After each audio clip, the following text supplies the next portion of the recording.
Good morning, church. Good morning, and thank you for having me.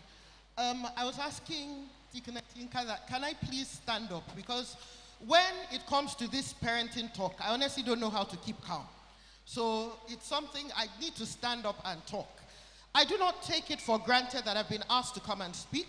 I've been told that I was given 20 minutes, and hopefully we'll touch on a couple of things that are pertinent. Let me say that I could stand here and I could decide to tell stories. There are numerous stories to tell. One of the things I do, I run a social enterprise called Ray Vital.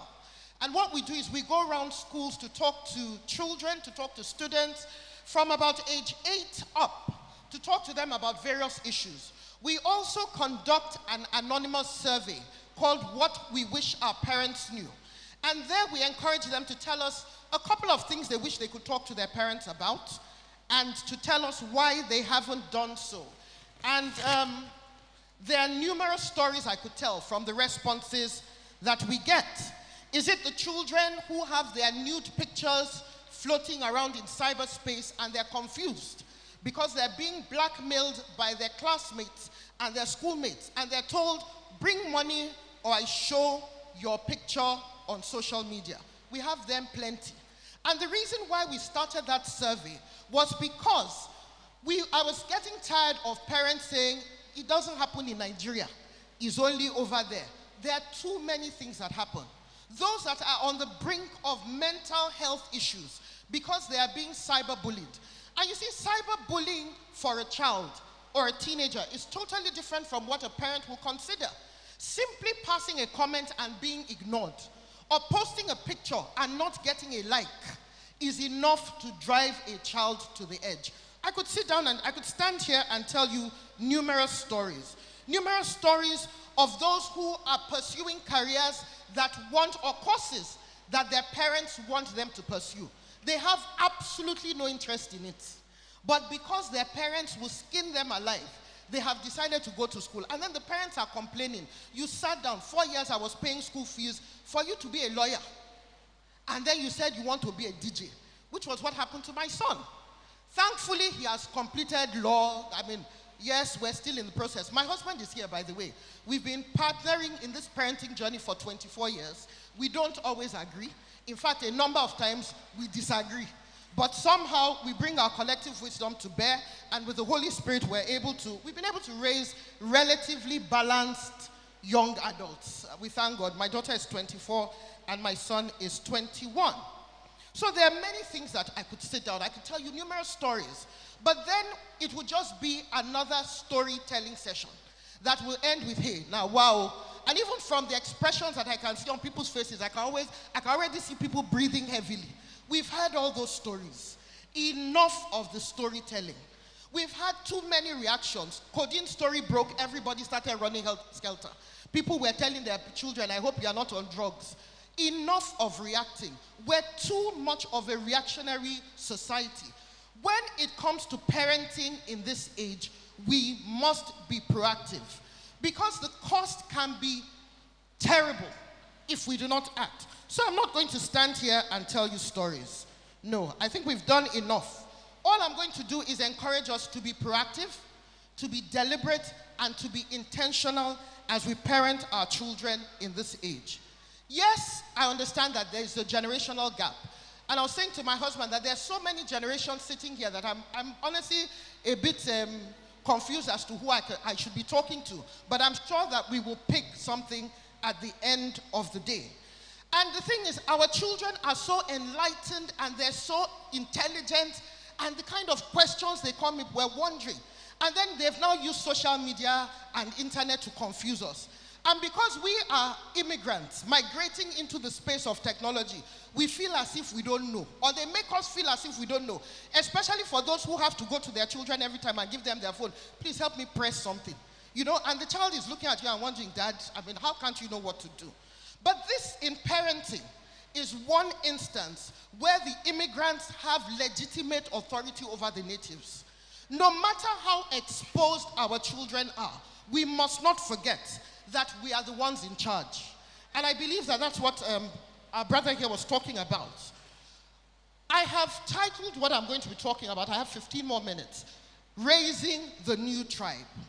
And this was inspired by the speech that the Vice President, Professor Yemi Osinbajo, gave on the 1st of October when he was opening there was this program called Anisa, I think, talking about unity and togetherness. And I will read a quote from his speech. It says, it is my respectful submission that to build the new Nigeria, we need a new tribe. A tribe of men and women of all faiths, tribes and ethnicities, committed to run on high values of integrity, hard work, justice, and love of country. A tribe of men and women who are prepared to make the sacrifices and exercise the self-constraint that are crucial to building a strong society.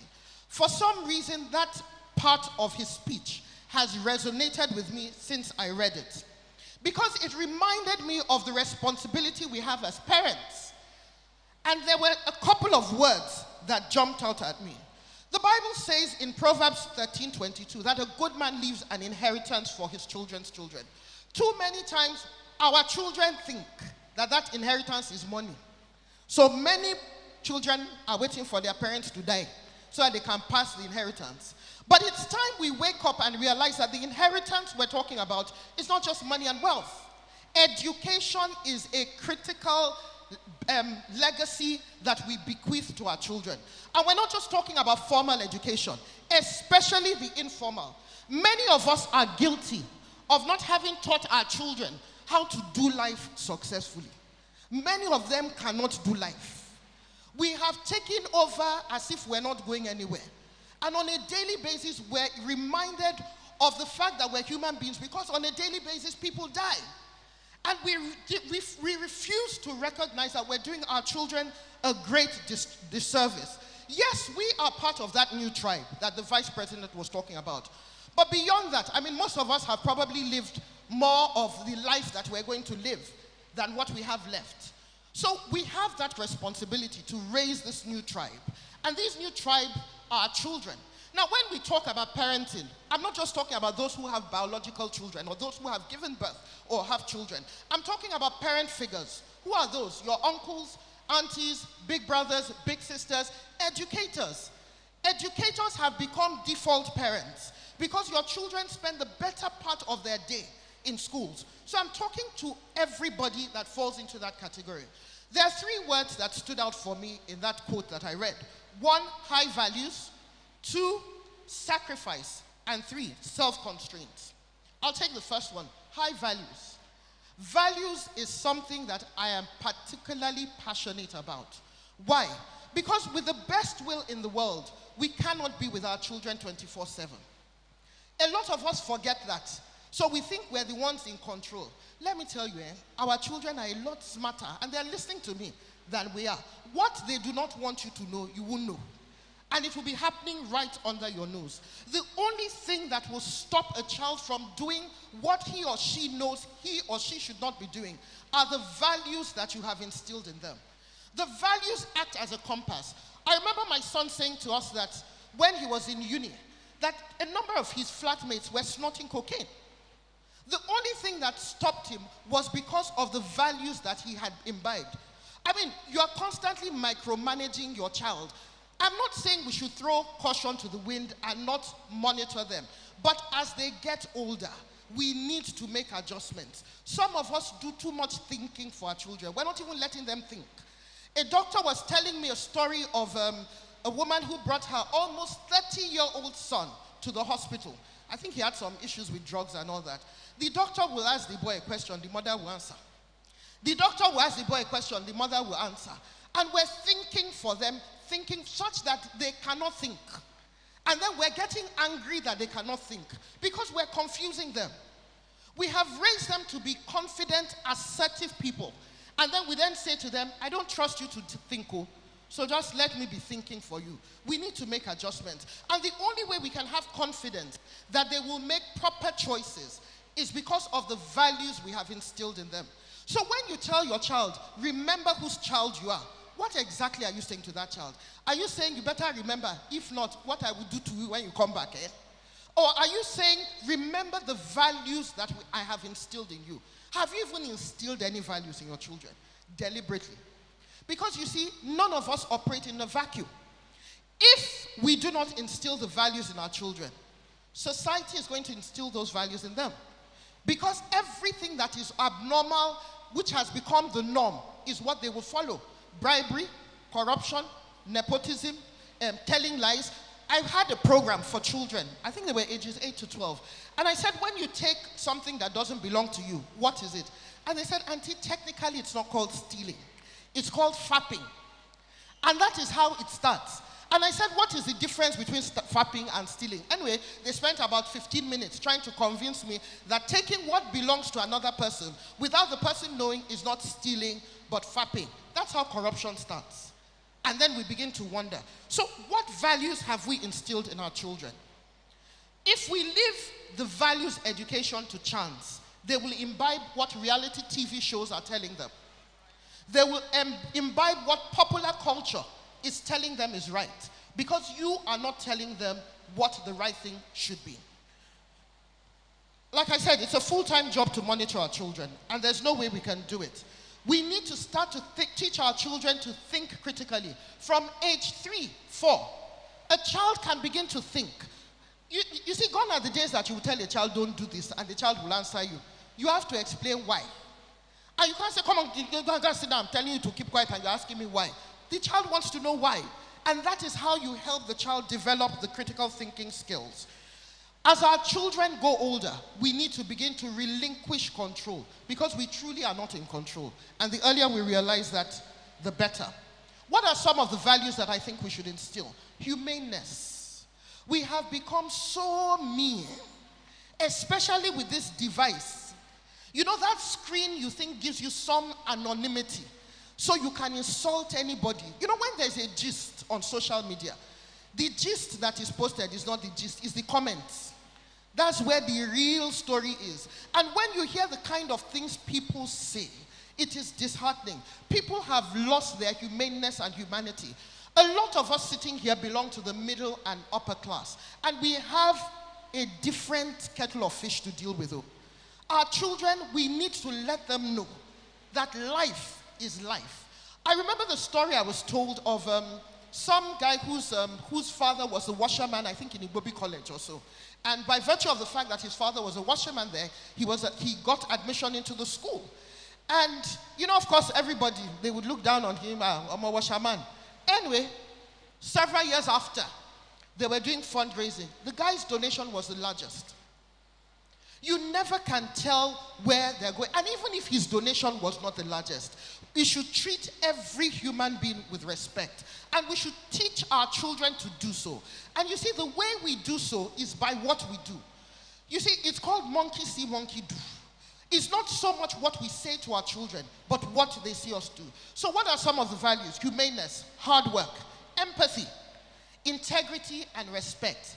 The line is getting very thin. And we watch children being rude, and we're laughing. He's so cute. There's nothing cute about rudeness. When a child is rude, a child is rude. And you know when you are being disrespected, and that child should be called to order. And you see, children that are listening to me, you need to understand that in every relationship, whether it's with your parents, or with your teachers, or with whoever, there are boundaries. You should know when you're crossing the boundary. Do not keep pushing and pushing and pushing and talking to people anyhow. It is wrong, and there is absolutely no way you can attain what we call real success by doing that. The second word that jumped out at me was sacrifice. I'm not going to spend too much time on that. I don't even have too much time. Because the life of a parent, anyway, is a life of sacrifice. We sacrifice our money, we sacrifice our time, we sacrifice our sleep, we sacrifice our food, we sacrifice our clothes, we sacrifice our bags, we're sacrificing, constantly sacrificing, such that we have gotten to the stage where some parents are totally resentful. They resent the fact that they have sacrificed so much for their children, because these children are not ready to sacrifice half an inch for you. They're not thinking about it. There are exceptions, though. There are exceptions. So if you happen to have the exception, I'm very happy for you. But I remember that even for me, There are times I've looked at my children and I've wondered, how can you be this selfish? When they want something, they're quick to tell you, Mom, please, can you? When you want something, they will tell you, I need to check whether I can do it. And I'm wondering, what are we talking about? I couldn't stand up and tell my mother that I want to think. There is a place where you draw the boundaries. And you see, we're watching these things happen.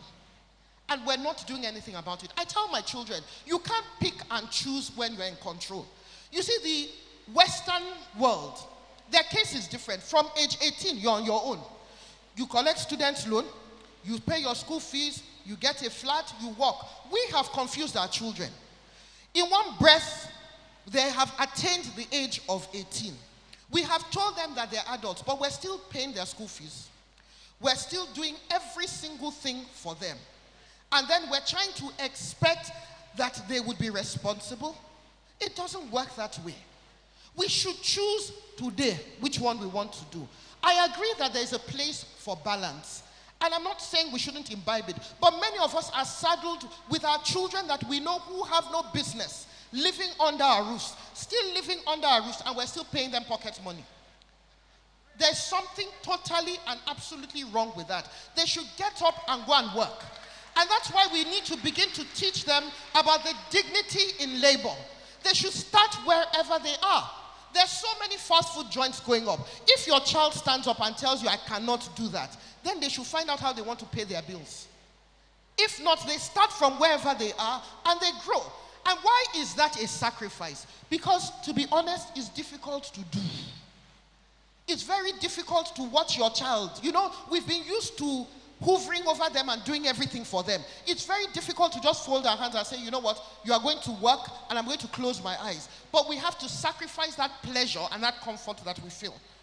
So in sacrificing, the only other thing I would say is that we need to be careful that we do not cross the line of sacrificing to overindulgence. You see, you are not in competition with anybody. And some people are sacrificing not because they feel that this is a needed sacrifice, but so that Lagbaja's daughter or son will not appear to be better, or so that my child will not have a complex. Let me do this. Let me do it. And you are running a race that nobody sent you. So be careful of crossing the line. The third word that jumped out at me is self-constraint. And you know, this is another interesting one. Because self-constraint is what will help us draw the line and stick with it when we're tempted to cross from sacrifice to overindulgence. Many times our children will try our patience, and you almost want to curse them. But you know, because we're Christians and we understand the power of our words, you restrain yourself. Because sometimes you are looking and you are wondering, who gave birth to this? Let me leave it. So self-constraint means that you show tough love. A number of us are afraid of our children. I can't understand why. We're afraid that they will get depressed. Like somebody, a friend of mine in this church said, she told her child, if you get depressed, I will take you for therapy and you'll be all right. We're too scared. We're walking on eggshells. Let's not talk now. And then, you know, it's now become, you know these children. If you talk now, they will say, if you talk now, what is wrong with us? What is wrong with us? We actually need to get up and realize that we have a major problem. Is this the country? Is this what we want to leave Nigeria for? They can't even fend for themselves. Talk less of fending for another person. Look, if we're parenting, we need to get up and realize that the world has changed. Parenting has only one goal, and that is to raise responsible people who are useful not just to themselves, but to any society that they find themselves in. The objective of parenting has not changed from when my mother was parenting us. It hasn't changed. And I'm sure when her parents were parenting her, it hasn't changed. The only thing that has changed is the method. And the method changes because the world keeps evolving. You see, I'm not a prophet of doom. But the truth of the matter is that 2 Timothy 3:1 says things are going to get worse. It says, don't be naive. There are difficult times ahead.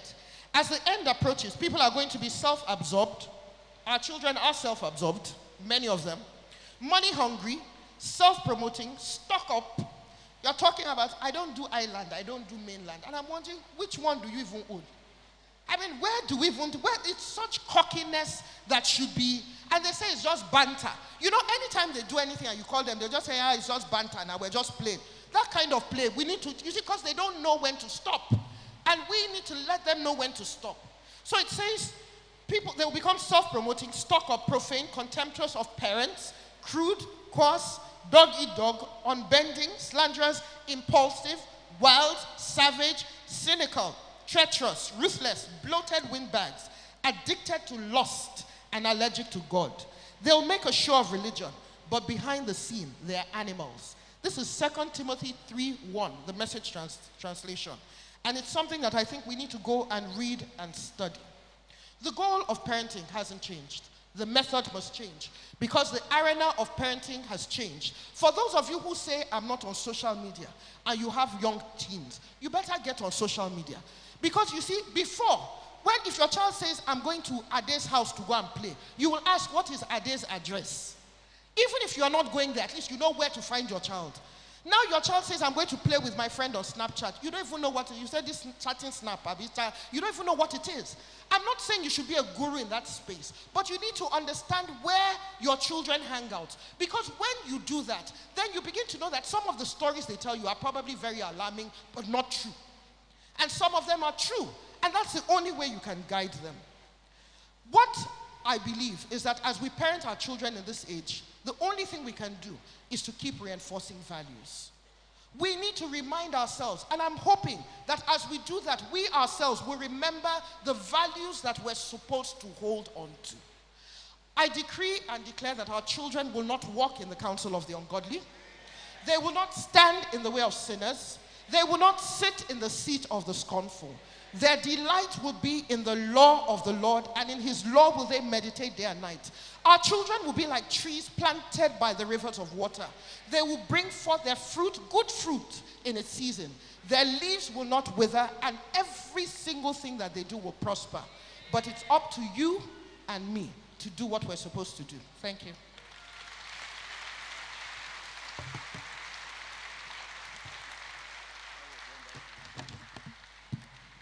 Thank you so much. So we're going to have questions. We have the microphones going around. We want to take questions. And one thing that I always say to the teenagers is that civilization and westernization are not synonyms. They are not the same. So bringing a Western culture does not necessarily mean you are civilized. We want to raise civilized children, children with values, children that can survive anywhere in the world, and we can boast and beat our chest, that is my child. I had a part in raising up that child. So we're waiting for the questions. There's one up there. Good morning, church. Thank you very much for that sterling speech you made. But I have a question. What would a child less than 10, a child less than 16 be doing on social media? I will give a little background. When my sons were 6, one morning we were doing our usual talk. And I asked them a question. Because I know we do talk about sexuality once in a while, but we have not done anything intense in that area in terms of me discussing with them. So I asked them a question. What do you know about sex? And the two of them looked at each other. And then one spoke. He said, well, not much, but there is this film we watched in the phone at the basement of our school. I said, the phone? He said, yes. That one of the children who come to school with phone has these films, of course, pornography. So that when they are playing at the basement, they normally come together to watch it. So I had to start again to speak to them about pornography and the consequences, the biblical actions and all that. But my question, because I do see a lot of parents, a child Before I go to the end of what I'm saying, I and my wife, we made it compulsory that my children, they will not have any access to phone until they are 10 years. And they have been bombarding us, they want to, because they are about 13 now. They said they want to go on social media. And we say you cannot go on social media until you're 16. Now, the issue is this. We train our own children. We talk to them. Because my wife is one of the persons that believe that charity must begin at home. But sometimes I also do tell her that you should make room for the broader world. Because while we are training our own children, we also know that some parents may abdicate their responsibilities. And our children will mix with them.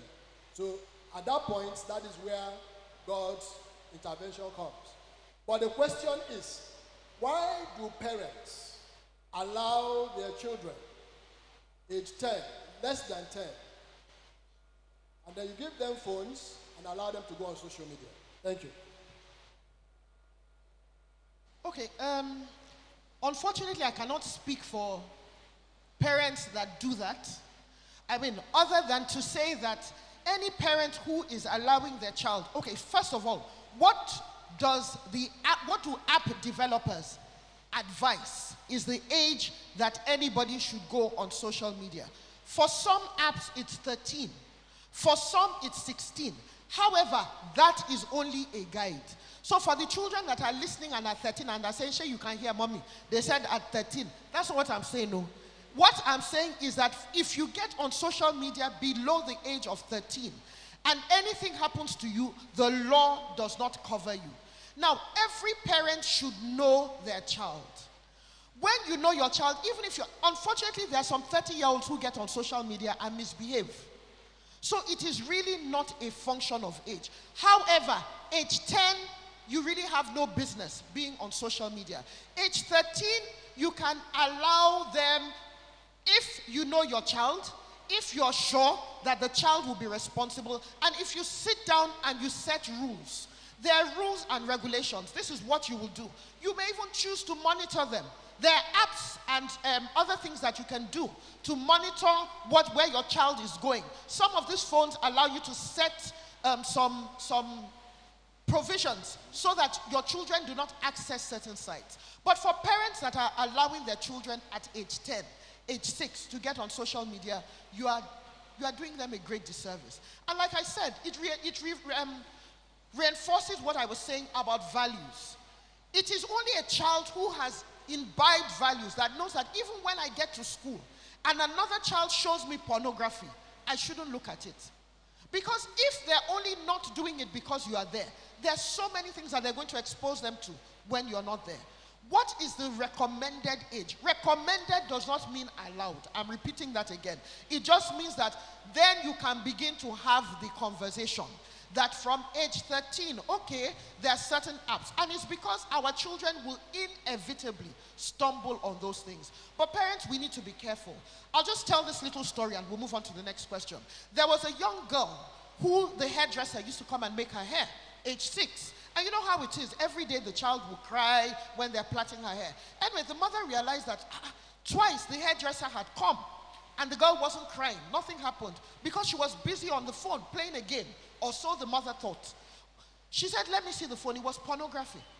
Full blown, age 6. Now they're having to deal with therapy, take the girl for therapy. Because she had gotten so used to it. So we need to be careful. Do our children actually even need smartphones?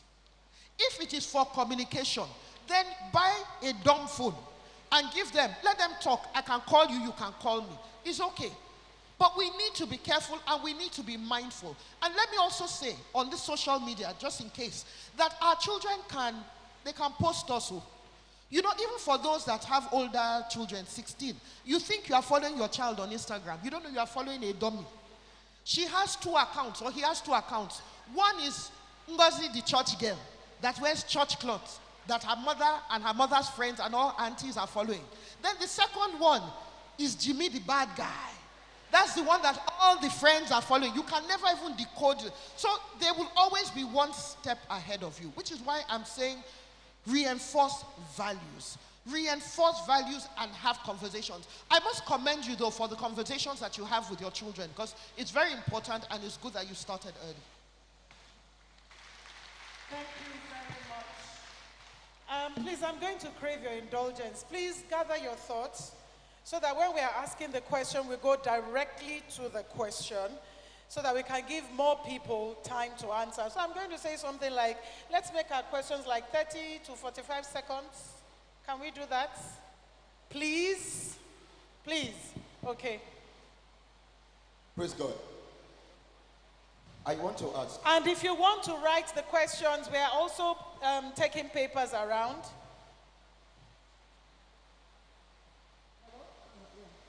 Please, what do you think about... okay.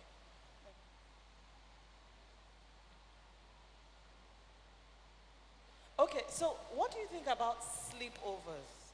Because so many things that go wrong during sleepovers. People get raped. There are so many things that happen to our children when they go and sleep in other people's houses. So, yeah.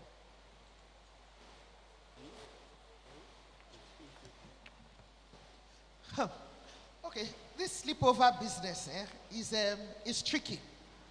It's very tricky because, unfortunately, I'm not sure how many of us will think twice about your child going to sleep over in their cousin's house, their first cousin. But unfortunately, we've heard stories of cousins raping cousins. So, yes. So, it is not so much the sleepover or no sleepover. One thing we have as parents is what I call a GPS. You will know when something is just not right. And you will know that it is a no-no. Whether it is your child who is not mature enough or who does not know how to say no, or who is easily susceptible to peer pressure, you would know. If it is a friend that they have that, you know, there's something about this friend. I'm not talking about parents that are paranoid, because some are very paranoid. Everybody that they see is a dangerous person except their child. Meanwhile, their child may be that dangerous person. So that's not what I'm talking about. I'm talking about if you are balanced, you know, and you are able to use that, your inner GPS to guide. I cannot legislate and say no sleepovers.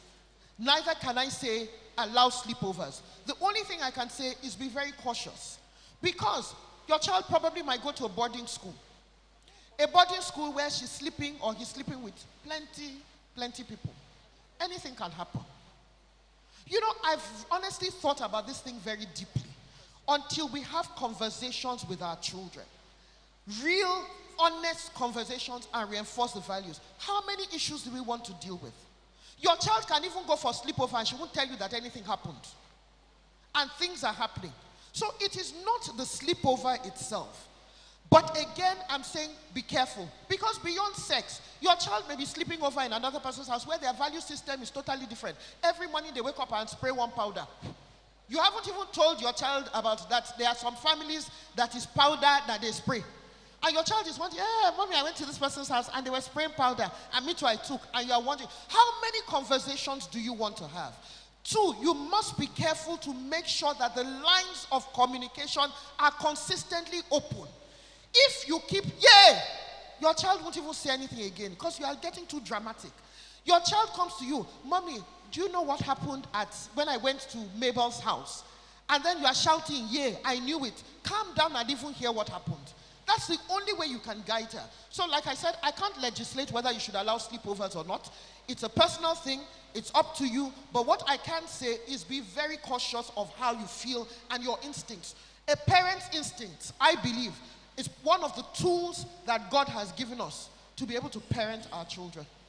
Thank you so much. We have some questions that have been asked before because we got some feedback from parents and we'd like the questions to be streamed.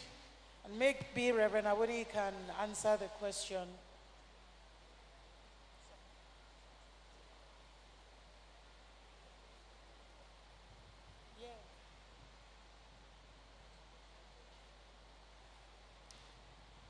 Praise the Lord. Praise the Lord. My son has taken to alcohol. I have tried to dissuade him to desist from taking it, but my efforts have been unsuccessful. What do I do? If we must go back to the root,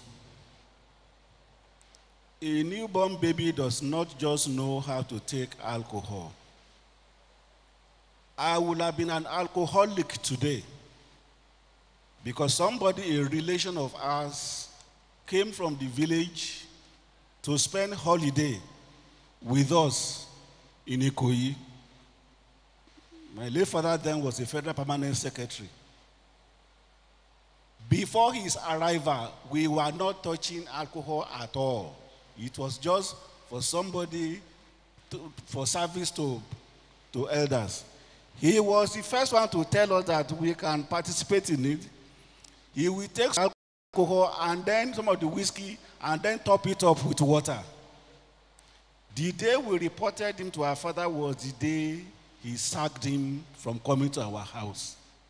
What I'm saying is that how did the child come to alcohol in the first place? Because if the root is not uprooted, it will continue to mushroom. Did they learn from you as a parent?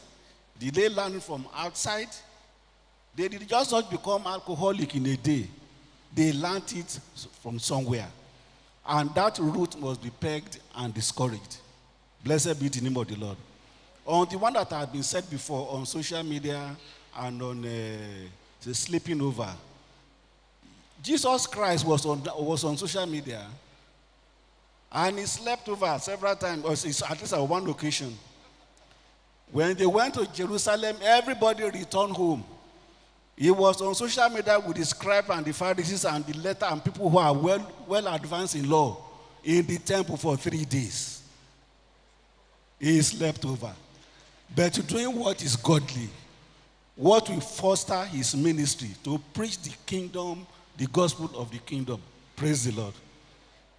There are some people you do not allow them to reside in your homes. If they will teach your children bad values, help them at arm's length. Praise the Lord. Amen. Okay. We also say to our children that they should be grateful for praying parents, because we believe that praying parents have their tentacles high. So if a child is going to a house for a sleepover and you don't have peace in your heart, don't say that person is your friend. Please be careful. Amen. Okay, I have this question here. My 16-year-old son has blocked me on his social media. What should I do? He said I am stalking him. Please, are you stalking him? Many of us parents are stalkers. See, there's what they call the rules of engagement. You know, when you go, look, you must keep the lines of communication open. And what that means is that you are the one who knows what you are looking for now. There is a way you behave. Look, there was a friend of mine who said she wasn't on social media. Anyway, I convinced her to go there because she had, her daughter I think was about maybe 18 at the time. To tell you how much she didn't want to be on social media, her username was "It Can Only Be God." That's how badly she didn't. She went there and she followed her daughter, and one day she posted on a comment, "What are you wearing?" Of course the daughter blocked her. Am I saying that the child should have gone semi-nude on social media? No. But what I'm saying is that one vital channel where you could have been seeing what she's wearing, you blocked it. For 2 weeks, she couldn't tell me that she was blocked. She now said, "Please, is it possible if somebody blocks you, you won't know?" I said, "Of course your child has blocked you." What am I saying? Be on social media, but don't go there and be embarrassing your child. Or you are going there and you are constantly following. The child posts something, you are commenting. You see that self-constraint that I talked about? Constrain yourself. They are not talking to you. If you have an issue, get offline and talk to your child about it. I noticed that you posted a picture, it doesn't represent you well. You know, when people see it, and even your friends' parents see it, they will think that you are a bad person and they want their children. Not the one you go on social media. Your child says, Chelsea, Newcastle, and you two, you are commenting. What's your business? Respect yourself. Do you understand? There are conversations that should be had there. And there are some conversations that should be taken offline. Because you want to keep the lines of communication open. Whatever channel is it, you can go. If you find out that your child has posted something that is totally unacceptable, you can then offline decide that I don't want you on Snapchat anymore. And I want you, and the child should respect you for that rule and get off that platform. But it's not for 16,000 viewers. Because, anyway, respect yourself. Okay. If you are stalking your children, stop stalking them. When you get there and you find anything, talk to them offline about it. And if you need them to get off those platforms, please talk to them and let them get off. Thank you. We have one question from that side.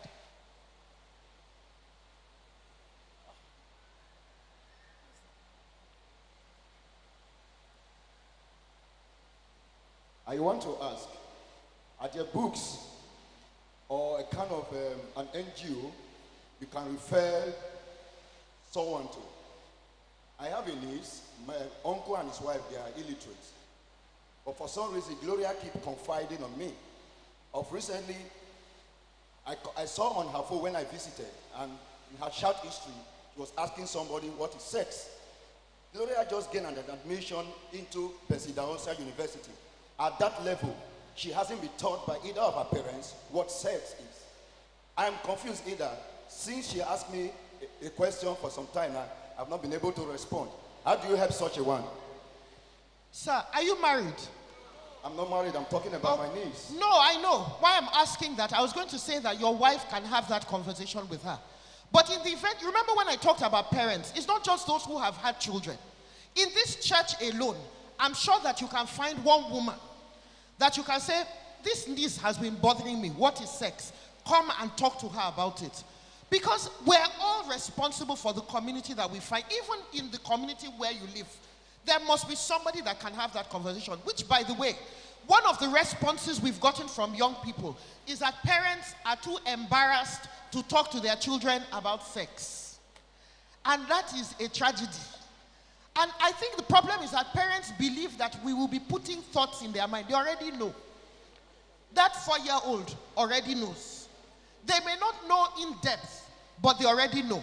So you had better tell them the version that you want them to hear.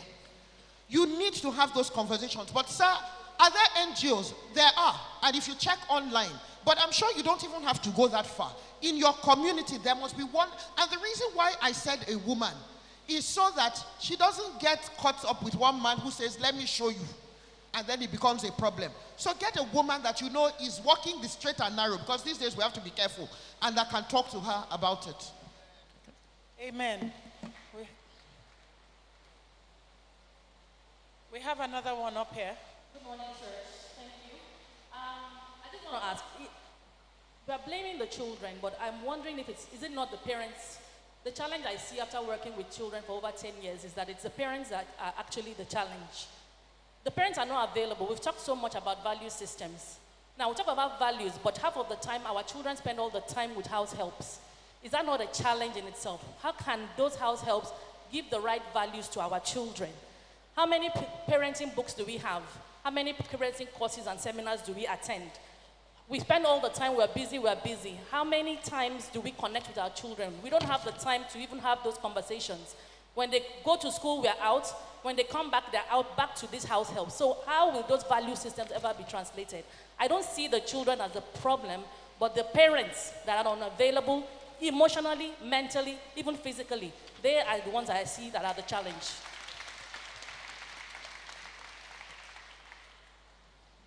Well, I think I agree with what you have said. We are the under shepherd, under the great shepherd.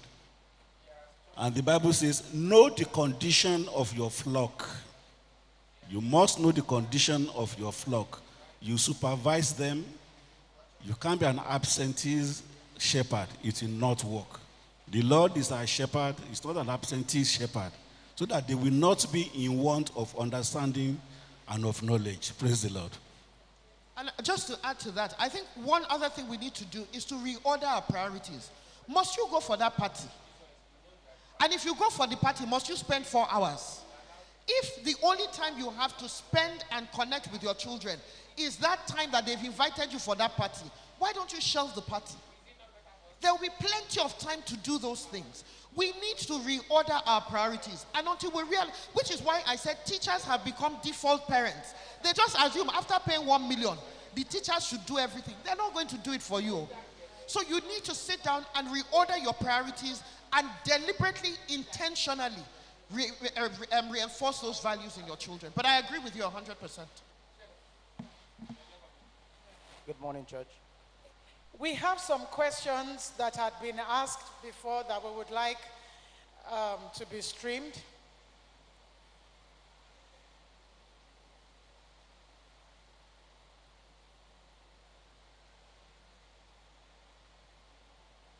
I don't know who would like to answer that.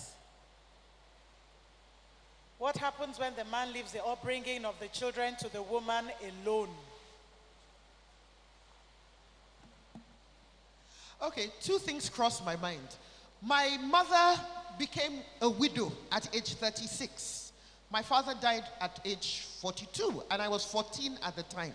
Single-handedly, she raised us. There was no man. So there are times that the man will not be present. Two, when they want to talk to a child, they won't say, who is your father? They will say, who is your mother? Even if the father is present, if you find yourself in that situation where you are responsible, do the best that you can do. Focus on instilling what you know is the right thing in those children. Yes, try if you can, to get the man to cooperate with you. But if he refuses to, please don't look at yourself as a victim. Just know that this is the cross that I have to carry. What is your objective? You want your children to grow up as responsible citizens. Do whatever it is that you can do. It's unfortunate. Does that mean the men should just sit down and not do anything? No. And the truth of the matter is that a lot of men feel that their responsibility ends at providing money. ATM, just go there and collect money. And they're getting angry that all their children are saying to them is, Dad, I need money. Because you need to show up in more phases of parenting. But if you find yourself in a situation where the man totally and absolutely refuses to live up to his responsibility, honestly, when they're asking that whose child is this, that where is your, they won't ask who is your father. Except if they're asking, if they see that the child has plenty money. Do you understand? Then they'll say, who is your father? But if it comes to upbringing issues, they'll say, who is your mother? So even those that are blessed to have the two, mothers, your eyes have to be very open. Because at the end of the day, traditionally, you are even supposed, yes, I know there are feminist ideologies that are being propagated. But if we look at the scriptures, it is the woman who had the responsibility for raising the child. The challenge is that we need to find how to balance working and the realities of these days with raising our children. But please don't look at yourself as a victim.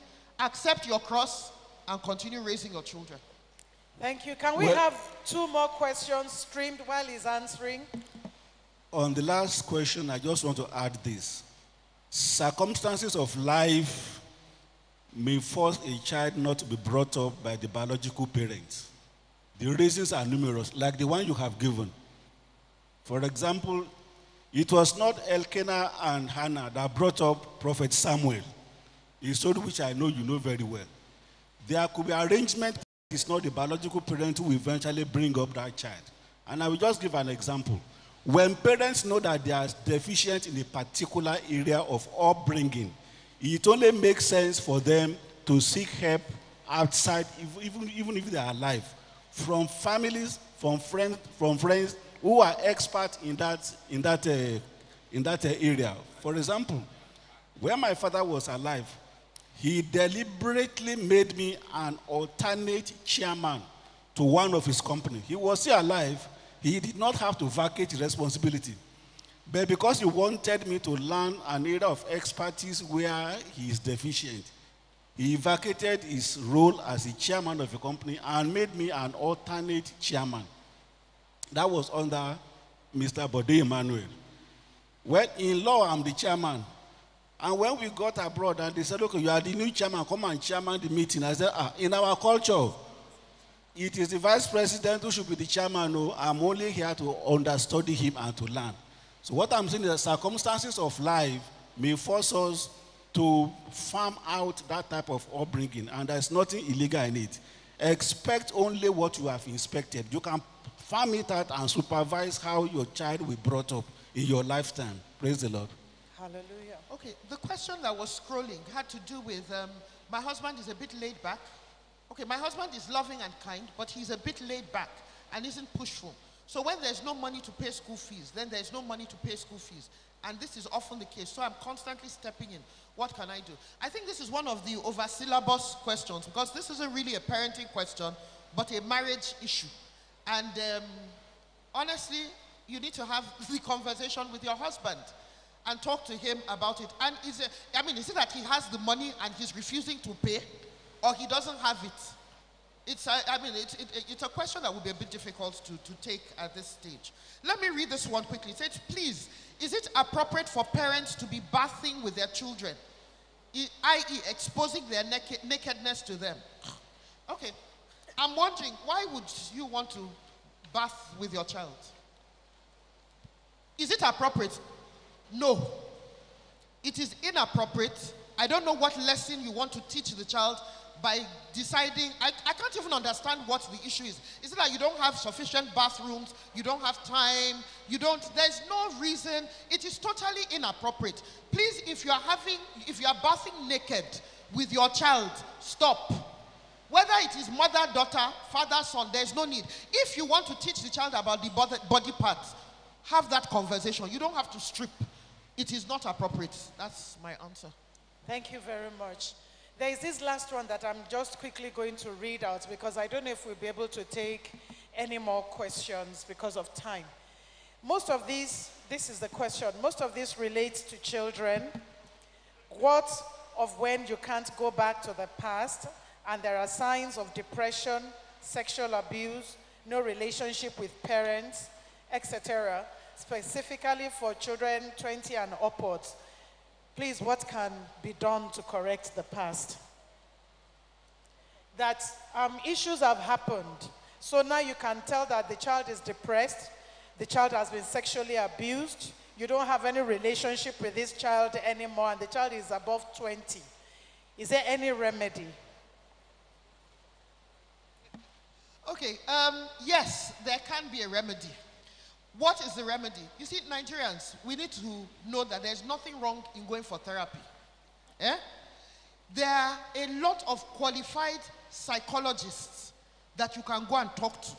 If your child is willing, because many of them will not take an unwilling participant. So if your child is willing, there are many psychologists, there are many psychiatrists that you can take your children to go and talk to. Because at the end of the day, you want to raise a well-balanced child. Of course, the starting point will be to have the conversation. And I have said that severally. Talk to your child. What's going on? I see that it looks like, or if you're even aware of the issues, do you want to talk to somebody about it? Do you think we should seek help? Because if your child is over 20 and is totally unwilling, there's really nothing you can do.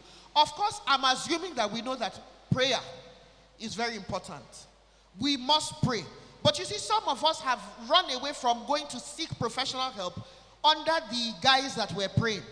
Pray and know when to seek help. The reason why those people are there is because God has empowered them and equipped them to help you. Therapy is very normal. There's nothing wrong with it. Sometimes you can even go for checkup, just to be sure, because the pressure of Nigeria can be a lot, just to be sure that everything is okay. There are many qualified therapists in Nigeria that we can talk to. So I think that would be a good way to handle it. Thank you very much. We wish we would have been able to take more questions, but it's obvious that we can't. But this only goes to show that we're going to have another session, God willing, Pastor allowing. And for so long, we were asking parents to please write their questions so that we could compile, and then it would have been easier, but we didn't get enough feedback.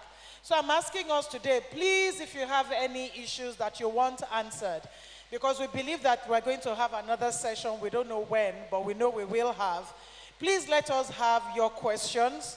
You don't need to put your name or anything, and then we'll compile the questions, and then when we have the opportunity for another session, then we will be able to ask those questions.